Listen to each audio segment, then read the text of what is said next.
Assalamualaikum warahmatullahi wabarakatuh. Terima kasih atas kesempatan yang diberikan kepada saya. Nama saya Yuliana Mekatu dari kelompok 7 akan menjelaskan tentang model pembelajaran kontekstual atau contextual teaching and learning. Dengan poin pertama, model pembelajaran kontekstual atau contextual teaching and learning. Sistem CTL adalah proses pendidikan yang bertujuan membantu siswa melihat makna dalam materi akademik yang mereka pelajari dengan jalan menghubungkan mata pelajaran akademik dengan sisi kehidupan sehari-hari, yaitu dengan konteks kehidupan pribadi, sosial, dan budaya. Pembelajaran kontekstual sebagai suatu model pembelajaran yang memberikan fasilitas kegiatan belajar siswa untuk mencari, mengolah, dan menemukan pengalaman belajar yang lebih bersifat konkret atau terkait dengan kehidupan nyata. Melalui keterlibatan aktivitas siswa dalam mencoba, melakukan, dan mengalami sendiri. Dengan demikian, pembelajaran tidak sekedar dilihat dari sisi produk, akan tetapi yang terpenting adalah proses. Pada intinya, pengembangan setiap komponen CTL tersebut dalam pembelajaran dapat dilakukan melalui langkah-langkah sebagai berikut. 1. Mengembangkan pemikiran siswa untuk melakukan kegiatan belajar lebih bermakna, apakah dengan cara bekerja sendiri, menemukan sendiri, dan mengonstruksi sendiri pengetahuan dan keterangan baru yang akan dimilikinya. Yang kedua, melaksanakan sejauh mungkin kegiatan inquiry untuk semua topik yang diajarkan.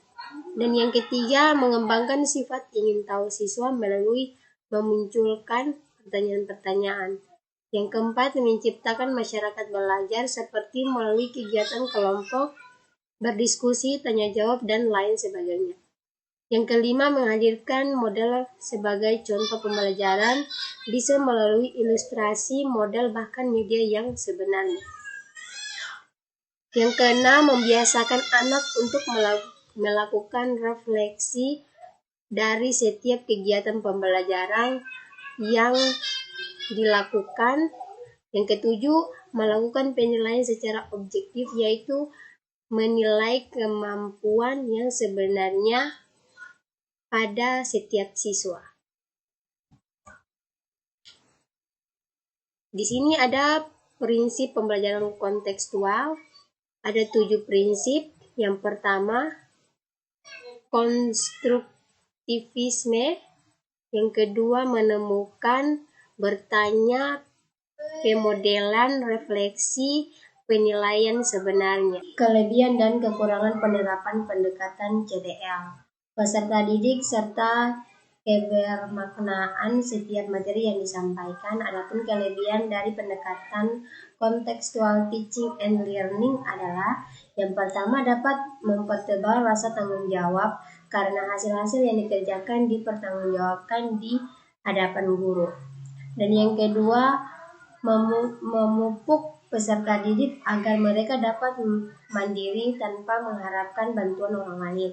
Yang ketiga, mendorong peserta didik untuk semangat mengejar prestasi. Yang keempat, menambah keaktifan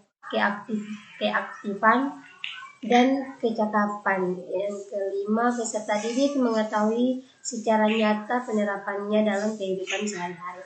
Sedangkan kekurangan dari penerapan pendekatan ini adalah yang pertama, kemungkinan dalam setiap kelompok ada siswa yang tidak berperan hanya untuk ikut-ikutan saja. Dan yang kedua, tugas yang sukar dapat mempengaruhi ketenangan mental murid. Dan yang ketiga, sukar memberikan tugas yang sesuai dengan kemampuan peserta didik.